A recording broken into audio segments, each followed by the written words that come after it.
Hey everybody, it's Bridget Murphy back again with my hubs Ray and our very good friend and trainer Ashley Nunez, and we're doing a little follow-up on the last trainer talk that we did with Ashley. This is going to be a lot of really great information. The very first thing we're going to dive into is how your dog actually learns.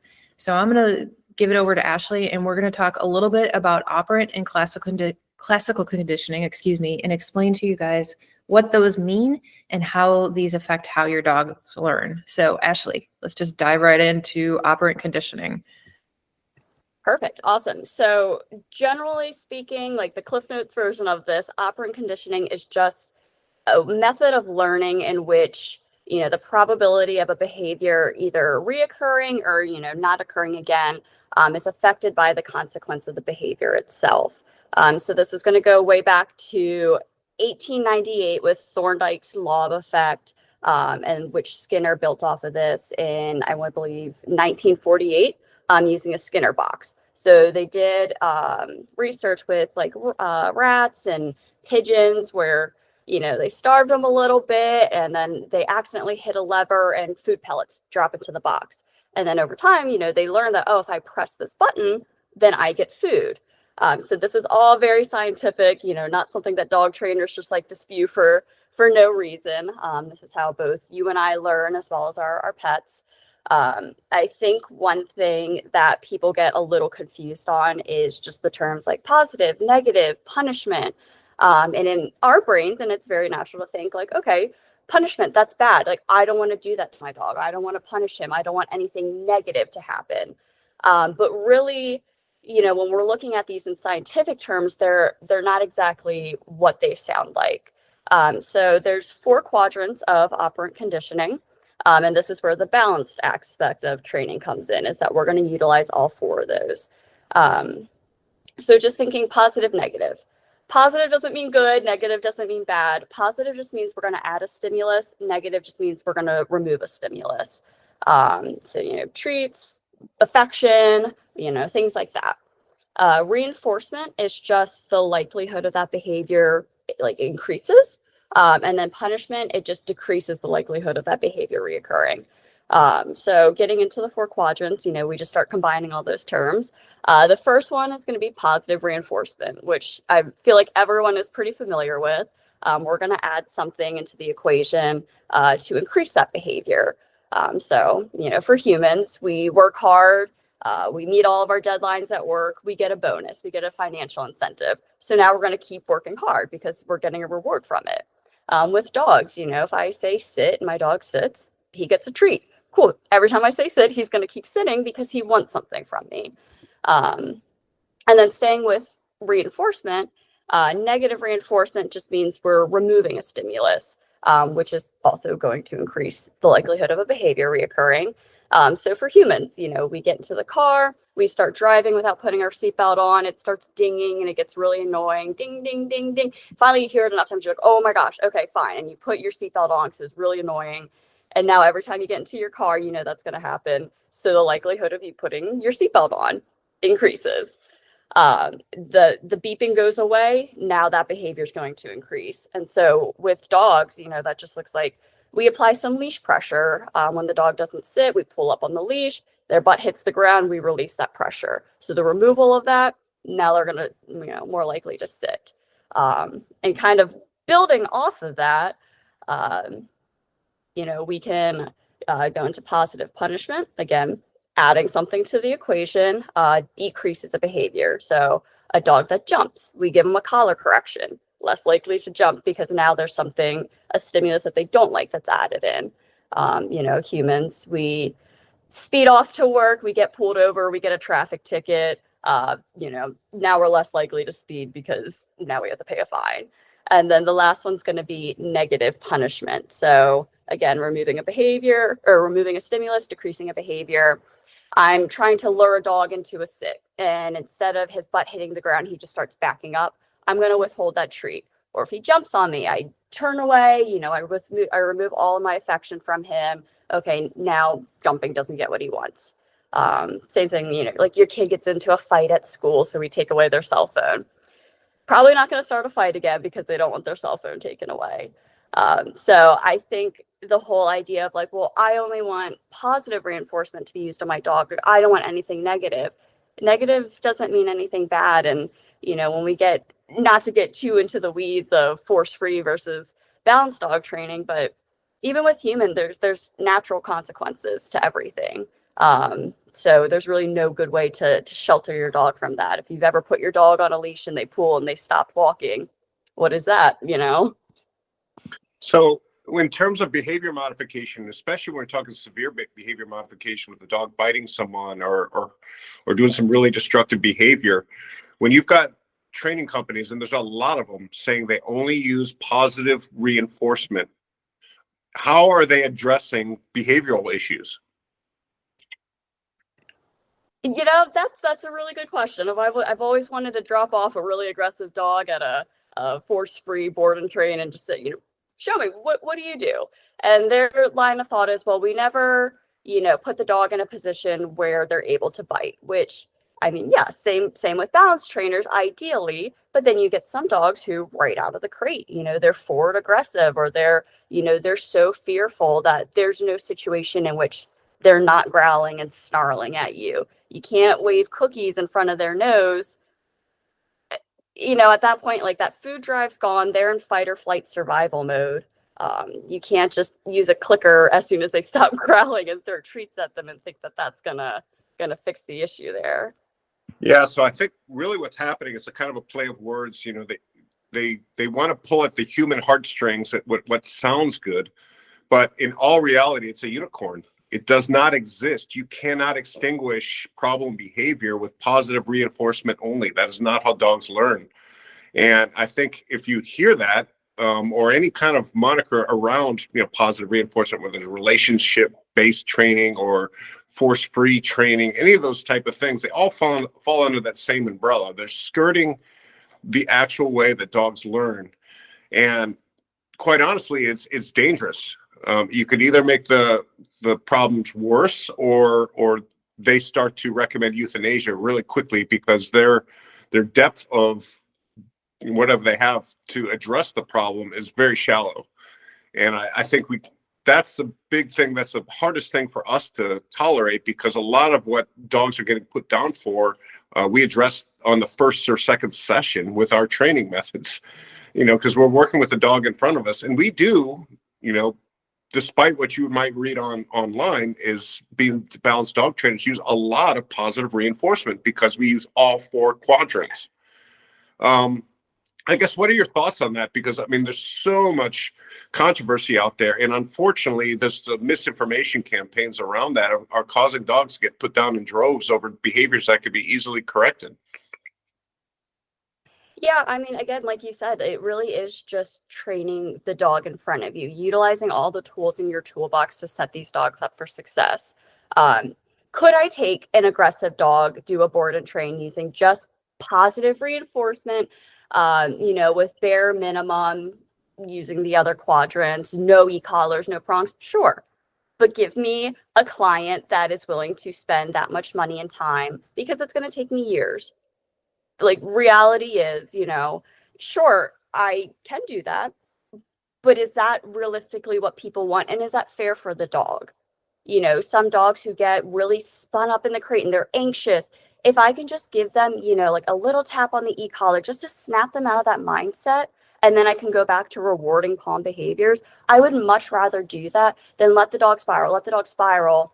And then when they're finally quiet after 2 hours, I can go in and reinforce the quiet after they've just exhausted themselves.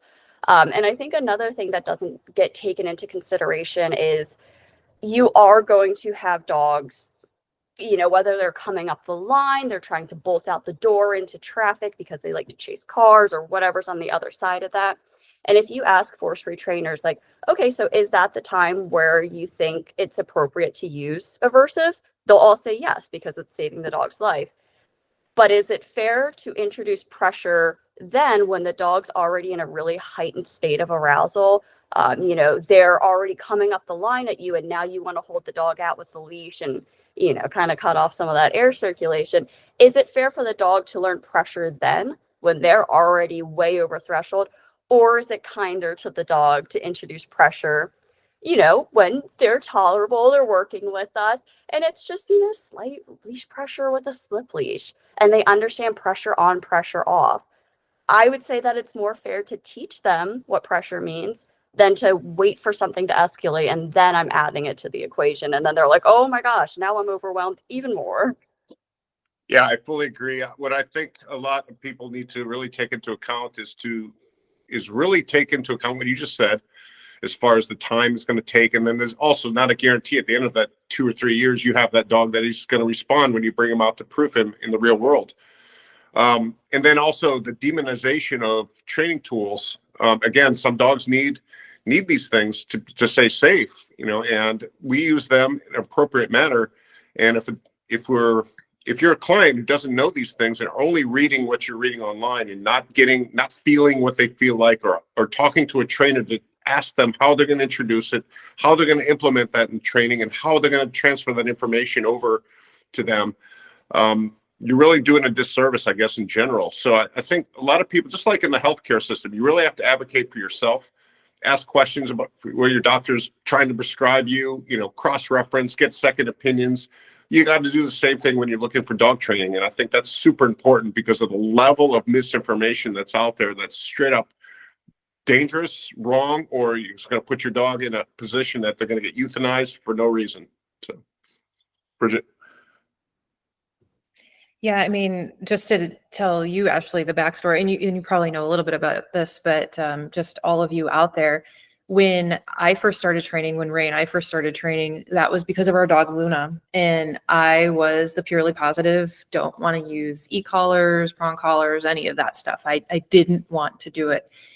And then I remember somebody recommended a head halter for her, and I didn't want to use that either. I'm not a fan of those tools, to be honest. But I want people to know that, sorry, my computer's popped up at me. I want people to know that you're not alone. I mean, I was even in your shoes. I didn't want to use these tools because I read the misinformation that was online and I believed it, and it was wrong.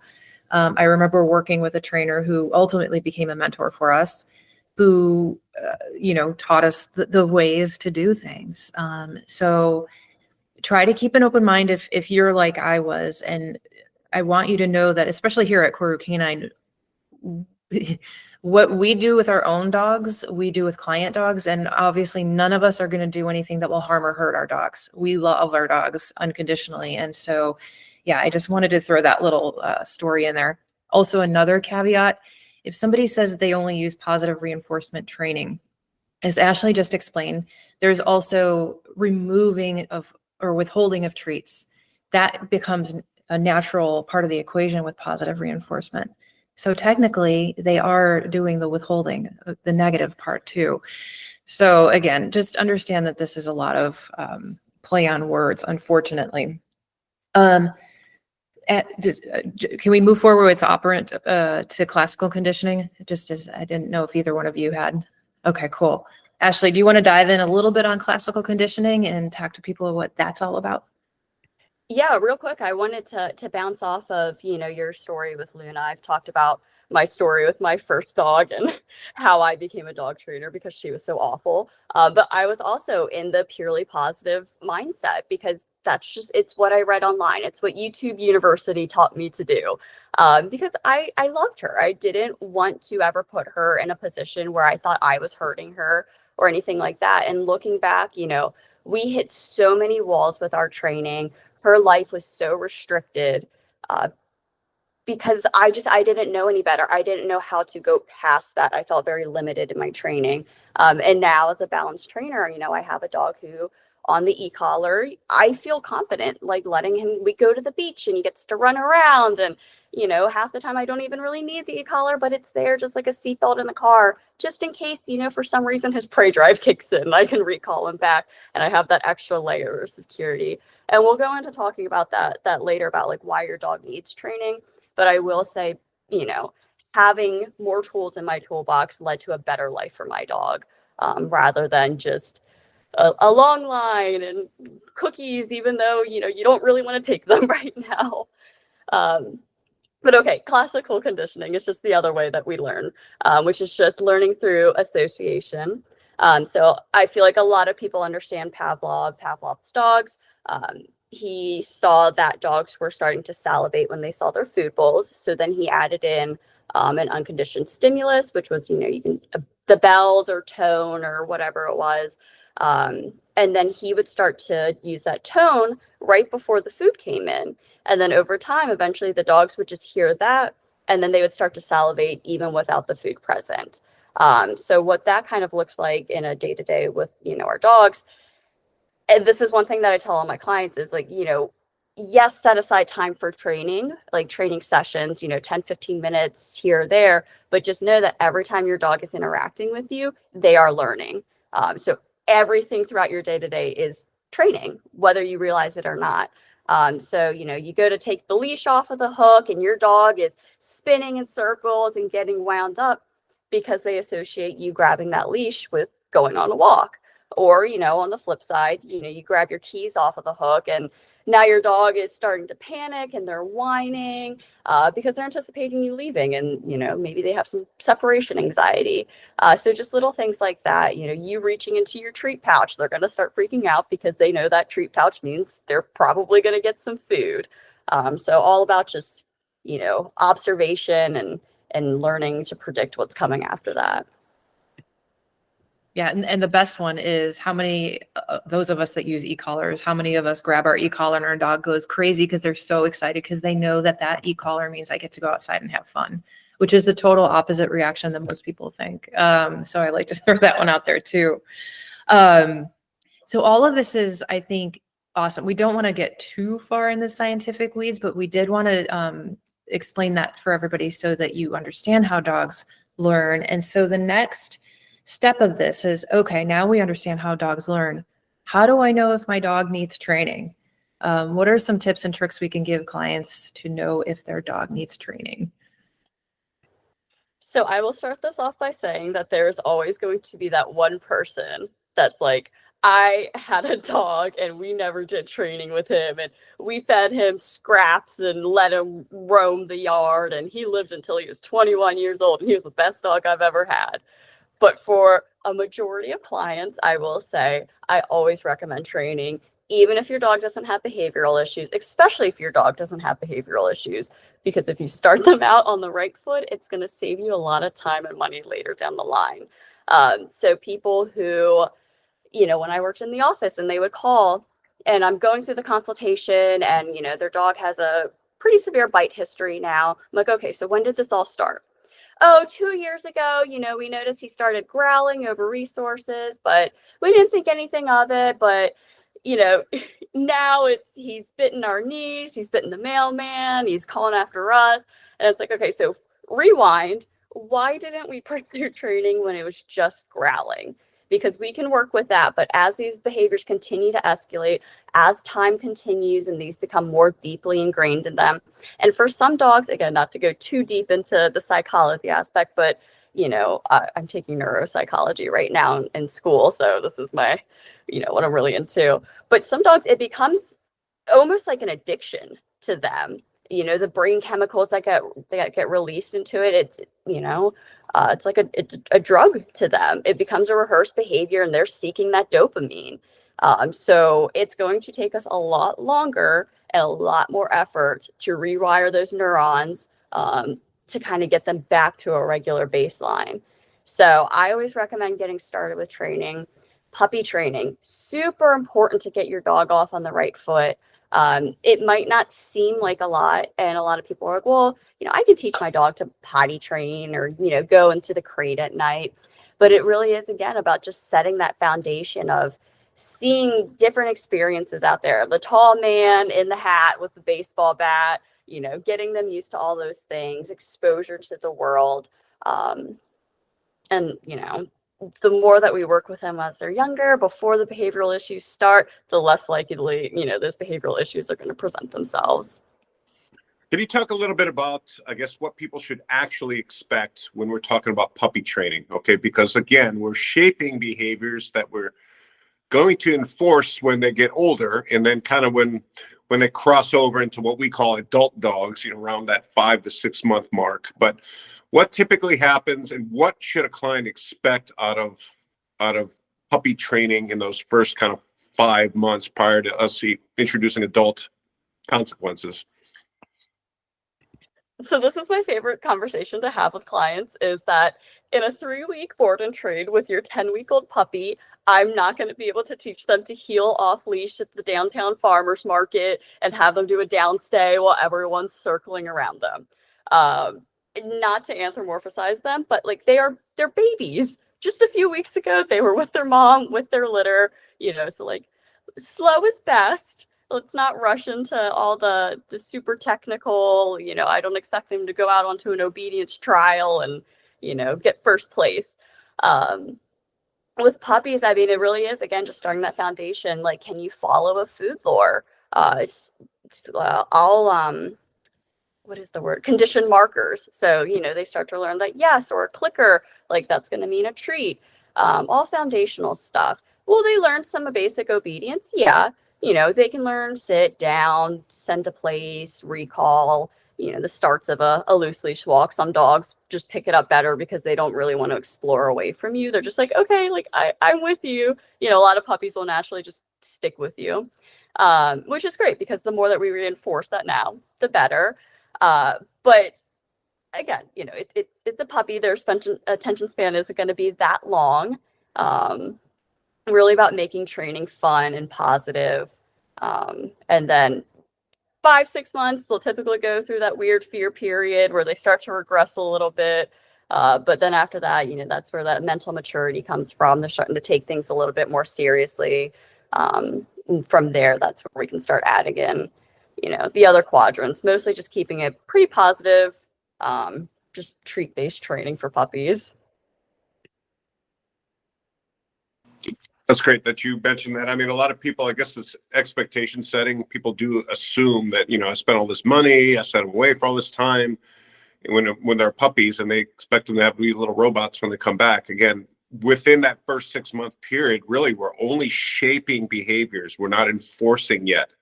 We're not there. We're showing the dogs and we're teaching them the commands, and we're doing all those type of things. About 6 months is when we could start to introduce consequences and things like that, and get them to do those advanced things when they have a little more maturity under them. So that's super important to bring that up. When they do, if that is negated, especially with working breeds and or kind of bully breeds, the ones that kind of grow up and get really pushy, if you don't do that foundational work, how hard is it to backtrack once they're about 6 months old or start getting that bratty teenager phase? Again, now you're kind of fighting with the behaviors that are at hand to go back and teach that foundational stuff. So I bought my current dog when he was almost 2 years old. So that's almost 2 years of him kind of getting to do what he wants. And he's Malinois or Dutch Shepherd, whichever you want to call him, who he learned to just be a bully, and that's how he got his way, and he thrived off of that. So then he comes to Camp Ashley, and I was just supposed to foster him, and he learned really quick that actually you don't get to do whatever you want. And we had a lot of conflict in the beginning. Our relationship kind of suffered because he was like, I don't want to do that. I want to do what I want. And so it took a bit to kind of rewire that and be like, actually, no, like you can do some things and you can have fun, but there's kind of a limit to that. And kind of adding in some structure and boundaries. It's definitely a lot harder. It took a lot more effort, and our relationship suffered for a little bit because of it, because we had to go back and do all those basic things before we could move forward. That's actually a really great question, or topic to talk to clients about, especially when they send their dog to a board and train. So let's talk a little bit about, especially if the dog has pushy behaviors or, owner involved behaviors, what the expectations are when the dog goes home, and if there will be a regression, and how important that transition period is for clients once the dog comes back home from a board and train program.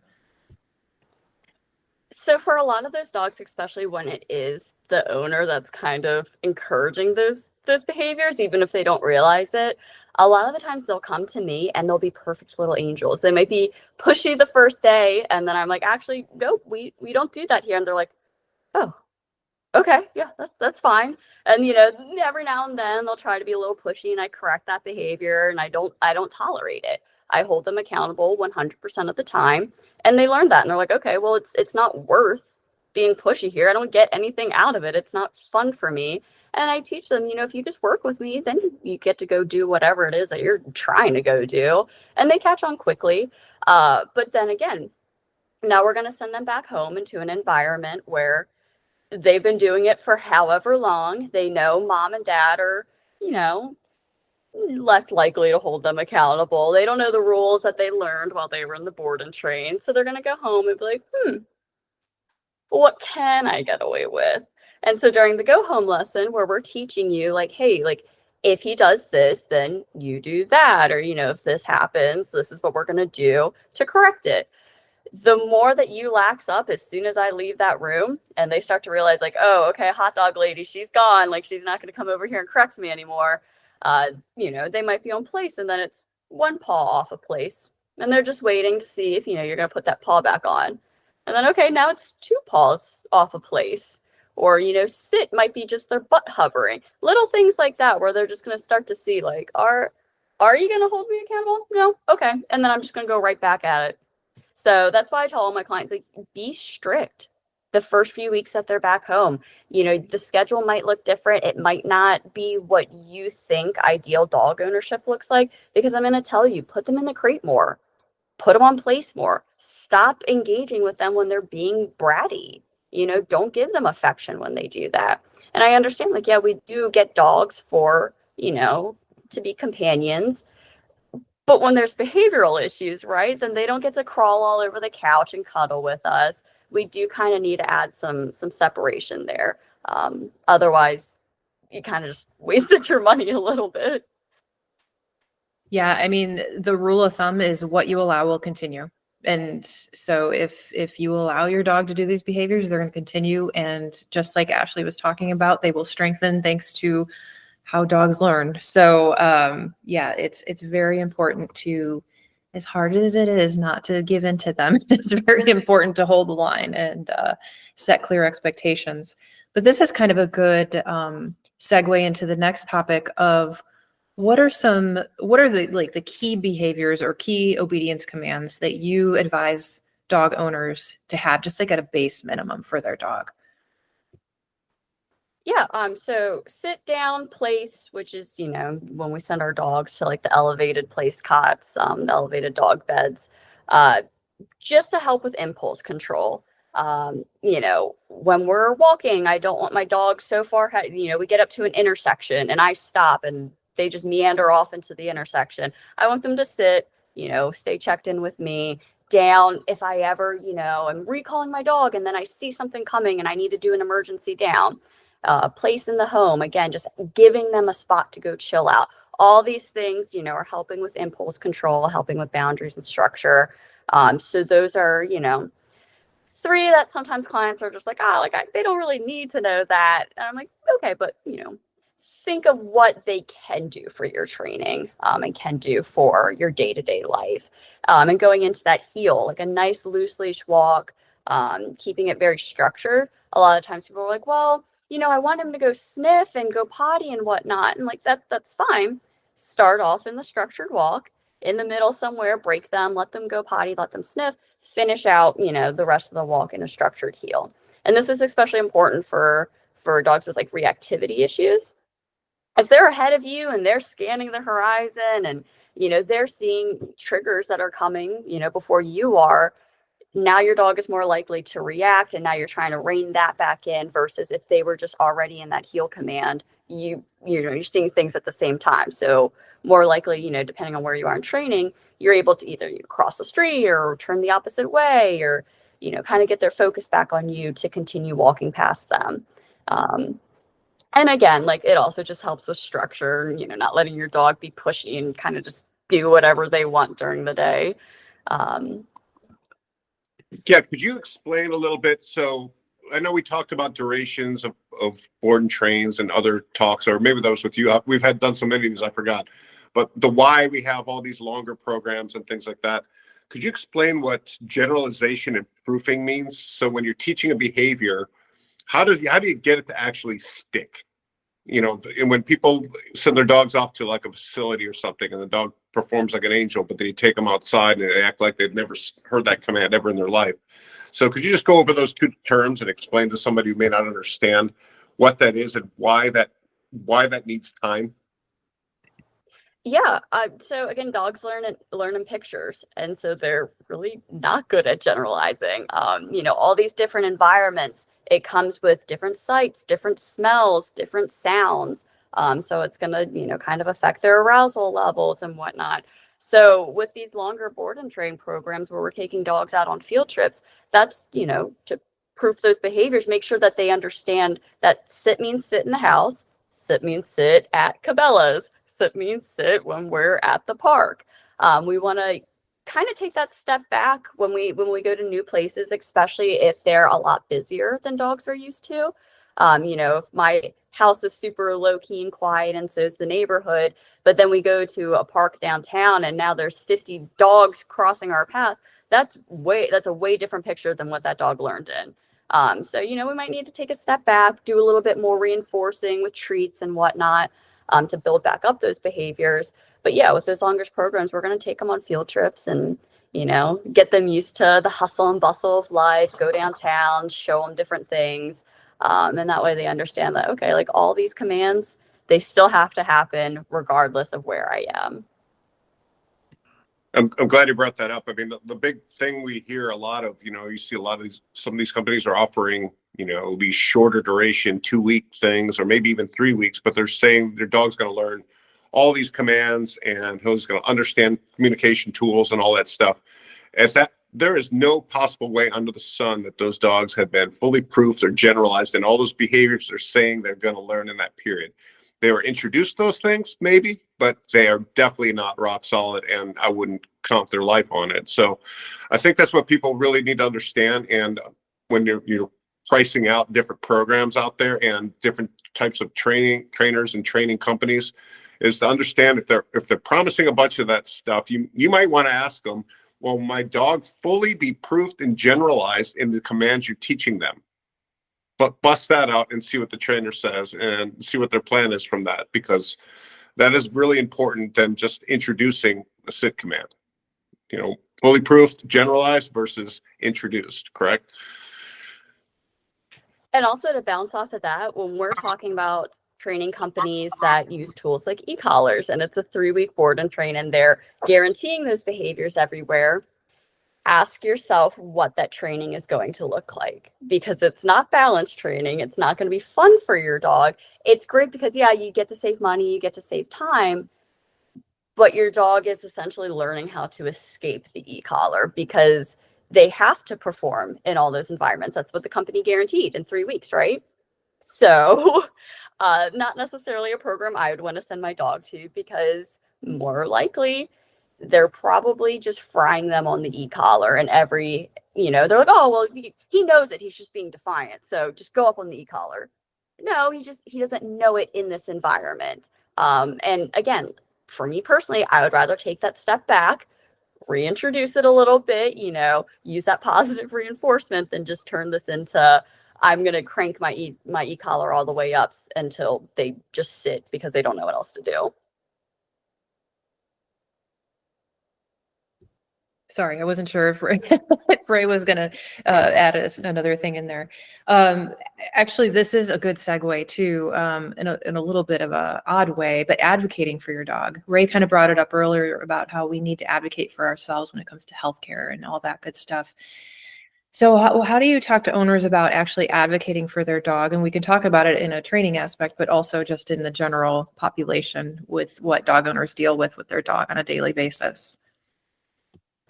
Yeah, I tell all my clients, don't be afraid to tell people to go away. Get out of your space. No, you can't pet my dog. Like, hey, getting way too close for me. I think, again, like going back into just like human emotions, like, oh, but like I want my dog to have dog friends or for everyone to say hi to them. And for some dogs, you know what? They might be super social, and I don't necessarily agree with, letting them run up to strangers and whatnot. But, there are those dogs that are fine with it. But then, you get your nervous dog and you're just allowing people into its space, either because you don't know better, or like you're a little timid and you don't know how to tell people to go away. And what is your dog learning from that? They're learning that, okay, well, mom's not going to stand up for me. I have to stand up and advocate for my space myself. And that's where a lot of like these fear-based behaviors come from, is that the dogs will learn that you're not going to take care of the situation. So they will. So they'll bark, they'll lunge, they'll bite to, create that distance. And it's successful most of the time, either because the owners start dragging them away or people back up. And so they learn to take control of that situation. And, with reactive dogs, aggressive dogs, a lot of what I'm teaching is just leadership roles. So I am coaching owners on, just if there's one instance you're going to be, a little stern with the general public, be for your dog, tell people to go away. It's fine. Just think of them as NPCs that you'll never see again. It's okay if you hurt their feelings a little bit. It's so true. And I totally this used to be a really hard one for me. Like I tend to be a little bit shy, and I don't know if Rail remember this story. We took Luna wine tasting one time years and years ago when she was still alive. And she was always, she was great, but she was still not cool with people greeting her all the time. And this one woman had too much wine and was like, "Oh, all dogs love me." And like came looming over the top of Luna, and Luna lit her right up, after us telling, no, don't pet our dog. Lesson learned for that woman, but also for all of you out there. What I should have done in that position was I should have gotten physically in between her and that dog. It happened really fast. So for those of you out there that are a little bit like me, it's lessons for you too, in ways that your dog can help you improve. I definitely became much more confident of a human being thanks to my dog. So that's just kind of an aside there. Also, for those of you that think all dogs love you, they don't. So please don't make other people's lives more difficult doing that. Actually, let's talk about body language and what people should be reading when they see the dog that they think they should insert themselves on. Yeah, going off of the like, oh, all dogs love me. Dogs can, sense when someone's bad. They can't. Dogs don't have a moral compass like that, like us as humans. So adding that to, top 10 dog myths, your dog cannot sense character. There's plenty of bad people in history that own dogs, and I'm sure they loved them. But yeah, so body language, when we're looking at like a really nervous dog, we're looking at dogs that kind of just tense up, they're just like, not too sure. Whale eyes, the whites of their eyes are exposed because they're kind of just like, for pointy ear dogs or floppy ear dogs, I always notice it better with pointy ear dogs, but their ears will pin back. Their mouth is super tight. All these things where they're just like, please leave me alone. Like, I don't want this. Or, and then some dogs will kind of look like the opposite. They're aggressively wagging their tail and their body's just, they're like shaking, and it almost looks like excitement. And these are the dogs that will roll over on their stomach to expose their bellies. And people are like, oh, he just wants a belly rub. And if you're looking at this whole thing, you're noticing a dog that's very insecure. And so they're doing all of this to be like, hey, like, I don't want conflict. I'm not a threat. Like, please just chill out. So again, going back into a wagging tail doesn't mean it's a happy dog. A lot of body language can easily get misconstrued. And if you are a stranger that for some reason wants to pet a dog, which, I mean, I don't really get anything out of petting people's dogs on the sidewalk, so I don't really understand people who do that. But if you are one and, you notice a dog that's licking his lips and turning his head, he probably doesn't want to engage with you. And again, the whole like looming over them, it's super threatening. A majority of dogs, even confident dogs, don't like that. Just kind of get out of their space. So it's weird. Why is there so much information out there? What do you think this is? And especially, why do you think when, we've got to put your hand in the dog's face so they can sniff you, and all these things, they just keep reappearing on the radar. And we've heard these from years. And then this bleeds into training and all this stuff. that we hear out there is straight up dangerous and sometimes wrong in so many ways that we can't explain. So when we arrive and we're talking to a new client and we're telling this stuff that's almost 180 degrees from what they've been told 1,000 different times online, through the rescue organization, through their vet, whatever the deal is, we come in, we say, none of that's good for your dog. You need to do it this way. How do you explain that to a client? I think there's a lot of just like old school mentality, going back to like alpha theory and, some of these big name dog trainers, like the Cesar Milans of the world, where they view dogs as something where like they owe us, like we're the leaders here, so we can kind of do whatever. Like sometimes I'll talk to like my parents or their friends, and their idea of resource guarding is, no, I gave you that food belongs to me. So like you don't get to guard it. And if you do growl at me for taking the bowl from you, I'm gonna pin you to the ground and roll you around or whatever. So I think it's a lot of old school ideas like that kind of bleed into like these new school of the fur mommies of the world. And I say that as someone who deeply loves my dog. I don't mean it as an insult, but we start attaching a lot of human emotions to our animals, where we want them to be a little bit more than just a possession or a lawn ornament, right?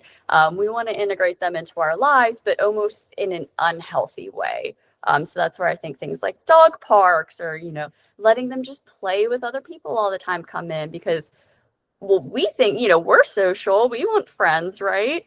Or same thing as like with the dog park. I believe it was you, right, who mentioned how many times do you go to a dog park and just see everyone on their phones? It's a lazy attempt at ownership. Like, yeah, go play with your friends, because I don't actually want to engage with you. Like, I don't want to play with you. This will tire you out, so you just leave me alone later. Yeah, that's unfortunately that's true, and this one has become more and more prevalent with dog ownership. You can't really outsource your relationship with your dog. We've had a few people attempt to have like their caretakers receive the training versus them. That never bleeds over well, because again, now the dog's looking for direction from that caretaker, and they're not really looking at the other person with any kind of importance in their life, because they haven't inserted themselves in their life and made themselves important. And this is why a lot of times to repair that, this is the first thing we would start with, regardless of the problem behavior being reported, would be a structured walk. The structured walk is a way to kind of rebuild that relationship and show that there's somebody of value on the other side of that leash. And that's the best way to start, instead of start hammering at problem behaviors. So that's just something else to think about. A lot of people report a specific behavior, and then what do? We turn around and teach them how to heel. They're like, well, I don't care if he pulls me, and I don't care if he sniffs, and why are we teaching this heel when he's jumping on the counter at home? Okay, because it's that holistic picture that we're trying to fix, and that relationship and the communication, and that has to be done on all fronts. It can't be cherry picked. And I think that's the biggest thing people need to understand with the training program, is it's got to address kind of the entire picture. Does that make sense? Yeah, and to build off of that, again, like a lot of problems in the home happen just from like that lack of relationship, that lack of leadership. Again, like alpha theory, it's been debunked. I don't need to dominate my dog. But, there's still some structure. He looks to me for guidance. And I will say, like, even in my own household, my relationship with my dog is a lot different than his relationship with my husband. They get along fine, but, my husband doesn't do the training with him. He's kind of a little bit more lax with the boundaries. And you can tell my dog is pushy and kind of bullies my husband at times. Even this morning, my husband's just trying to put his socks on, and Ronan's grabbing the socks and running around, and he's not dropping them. But things like that, like he doesn't do with me. He loves me dearly, I like to think, and I love him dearly. And it's not this authoritative like dictatorship where I tell you what to do and you do it now. But because we have a good relationship with each other, there's a lot of things that I know he doesn't like. He doesn't like his nails being trimmed, but will he sit there and tolerate it because it's me? Yeah. But if I took him to the vet and said like, "Hey, you guys do his nails," yeah, it's not happening. Um, so with board and train programs, they're really great reset, right? We're gonna set that foundation for your dog. And we can show you, and I think this is one thing with board and trains that's really important. We can show you your dog can do it. So many people are like, my dog just, he doesn't have it in him. I can show you that he can. So now that we have the proof that the dog can do it, now it's on you. Yeah, that's a great point. And then it takes the emotion out. We've got a trainer, a third set of eyes watching what's going on here, and they can inject themselves and be able to put these behaviors in place and not have that emotional, I guess, weight around their neck, thinking that, oh, I'm being mean to my dog, or I'm too strict to my dog because I allowed him to do all this stuff, but now I'm telling him no all the time. I think that's that hurdle that a lot of people can't get over, and that's why it's really important to evaluate, are you capable of doing this work at home? You're going to do this work at some point, but initially on the front end, do you want a professional to get in there and kind of hit that reset for you? And so when they come back, you're not fighting this emotional battle to try to get over some serious behaviors that could get the dog hurt or something like that. So I think that's also something people need to consider when they're looking at different training programs. Do I have that mental capacity? Do I have that time to invest and to make sure that the consistency is there? That's what you're truly paying for with a professional that's actually doing that hard reset with a board and train. And I think that's super important for people to understand. All right.